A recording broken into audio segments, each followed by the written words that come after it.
like if you still in this game, able to survive, and like you haven't, went on vacation and never came back, because that's what happens.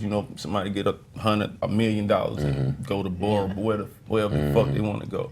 And then some young nigga take their place. Start getting the chick, start living that life. But see, like, this is the thing, and I'm gonna give a little game away. When you get your hit record, that's really the hourglass.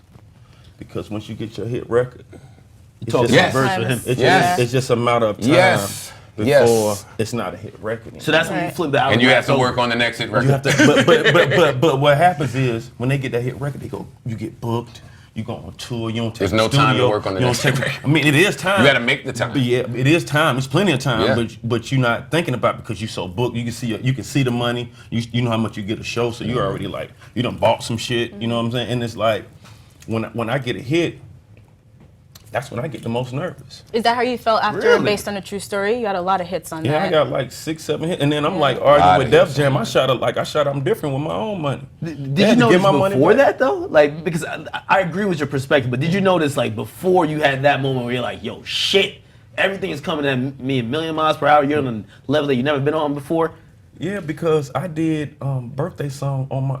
Let me tell you something. I was booming so hard before I got my deal with Def Jam. I went through 3 conversion vans, and I had bought my own tour bus. So I had a tour bus before I signed. That's why I wasn't doing no 360 deal. I wasn't doing no get some of my tour money deal. I had already had 300 some thousand of weed money, gas money that I made so much money selling bags that I got scared. I was like, I ain't even got nowhere to stash this shit. And my daddy, rest in peace, my daddy stayed with me, but like my daddy was one of them tricky niggas, and I was like, man, I need to ask this nigga to help me, bury some of this money. But I'm like, I feel like this nigga gonna go back and take some of this money, you know what I'm saying? And I love, this is my heart. I'm like, so I get so much money. I got money, I got a safe.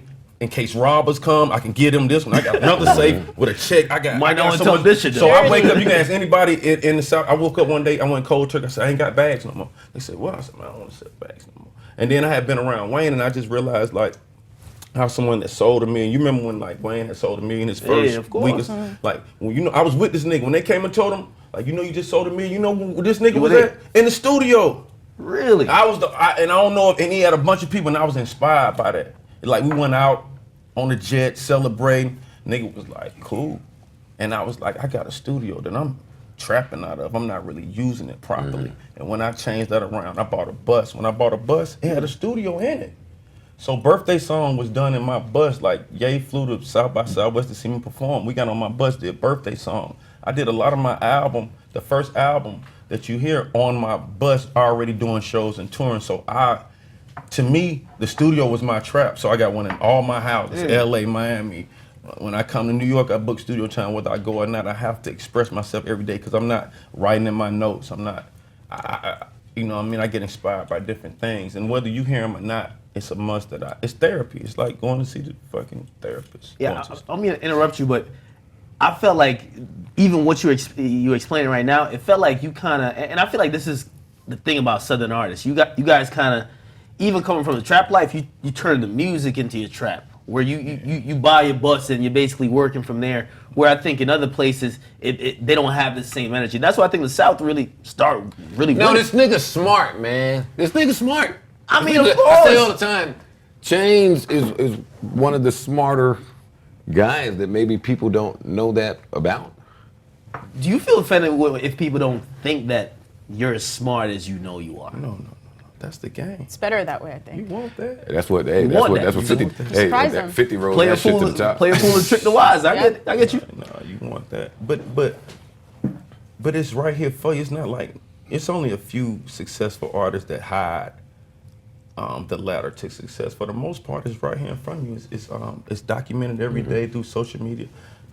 My manager just showed me a clip from 2010 when I'm in Memphis, telling people the same story, but it's 2010. I'm like, I went on tour with Wayne, Nicki was there, Drake was there, and I was a little bit more popular because Duffel Bag Boys was out and they didn't have a record.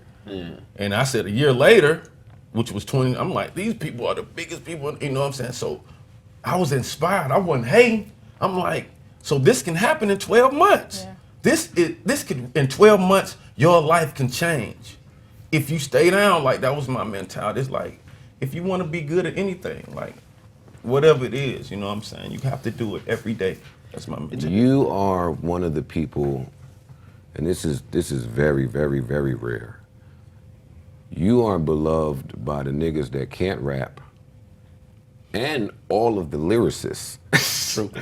True. Not very many in that pocket, right? No, I agree. 100%. Do you think it's fair? Because I've been saying on this show that, you know, despite your success, you're still pretty underrated to me. Thanks, bro. Is that a fair assessment to you? And who are You some of the feel it? more underrated people to you? And how did you even get in the pocket where you can appeal to the artist that maybe is not such a lyricist and all the lyrics? I can't even think of another person that is like that, honestly. I think because I can do, okay. So when I talked about rewiring my thinking and everything, all right, so 2016, I was like, Future kicking my ass, you know what I'm saying? Like, you know what I'm saying, as far Future's as like, kicking everybody's ass. yeah, you know what I'm saying? But Do you like, think in about it like Atlanta- that? Like, yo, damn, he's doing. I need you more. No, I don't think like. For me, like I said, like he from the trap, I'm from the trap, Jeezy from T.I., Migos, like all of us from the trap. You gotta know, like, until Childish Gambino says this about the Migos, like all of us are aware of them, and then like pop culture gets a hold of them, and it's like another chapter or whatever. But they were able to sustain or maintain a certain level of cruise control until the pot bubble. Yes. That's me. I made $2 million selling a Christmas sweater, fam. That's trapping, She was fam. legendary. You know what I'm saying? Legendary. Which also puts my name. Now, it might not be on iTunes, but it has my name somewhere where I'm still relative to the culture, whatever. I put out a brand. I started selling clothes, and like people don't. I started selling clothes and make me a couple million to hold me over while I'm still riding this wave. While I'm still riding the wave of what's acceptable in music and what's not acceptable in music, and still being myself, true to myself, being organic, and still like I'm still do this. But at the same time, you got to think like it went from T.I. to Jeezy, and they passed the torch to me and Future, and we passed it to 21, Migos, whatever, you know what I mean, the more popular younger guys. So me knowing where I come from, the South Side, the trap, whatever it is, I gotta know who's my competition, and I gotta respect them. Okay. You know what I'm saying? I gotta respect. I can't try to find a way to hate it. Say, no, I gotta respect them, acknowledge it, and I gotta figure Do ways you to respect maintain. That acknowledgement is deep, but you're right. Do you respect everyone? Do I respect everyone? Everyone. Because you got in here some kind of way. You know, when you walk out, many people still try to. I went to sleep here with a cover over my head. When I woke up, CDs fell off me, fam. A nigga put CDs on me while I was asleep on the plane. Now, no disrespect, I got a MacBook. It don't even got a CD thing in it. I got a fucking I don't have a Rolls CD player Royce. in my house. This motherfucker, boom, boom, Yeah. boom. You know what I'm saying? Even the 7 don't even got an aux cord. So we still dealing with the transition. The transition. Yeah, I started saying with SoundCloud do you link. do You gotta have you a give visual. somebody a thumb drive, which I'm not gonna load up in my computer?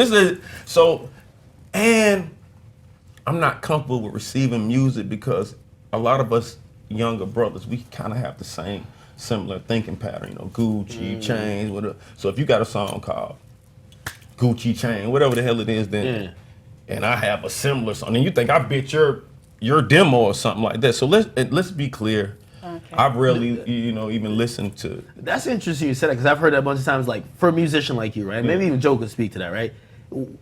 Does that kind of make you a little apprehensive when somebody comes to you, they're spitting a freestyle, they're giving you something? Because you might think like, hey, I might have a similar song and I don't even listen to your shit. Yeah. Then you think I stole your joint, man? that Because I too. hear it every time. That too, and I have artists, Cap, Yeah. Schoolie, Short. I have artists that I've been working with a couple years that I feel like aren't where they want to be, aren't millionaires, maybe I haven't put the work in, maybe they haven't put the work in.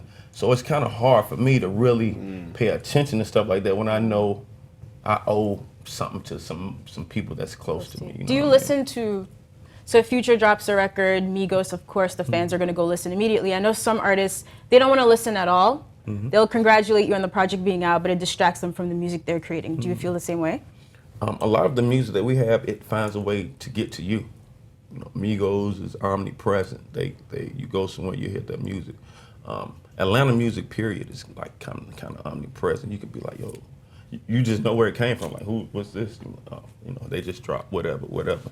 And so for me, being that you have streaming services where you can, you know, listen to people when they come out every week, I've checked out probably the majority of the records that dropped this year because I knew I was dropping. Okay. And so I didn't listen to see what I can take from them. I was trying to listen to see how I could be different, what I could bring to the game, and what angle. So you get Pretty Girls like trap music, you get a Pink Trap House. I was able to mix, you know, my world, which is this gutter, trench, mud, with something beautiful like the color pink. And so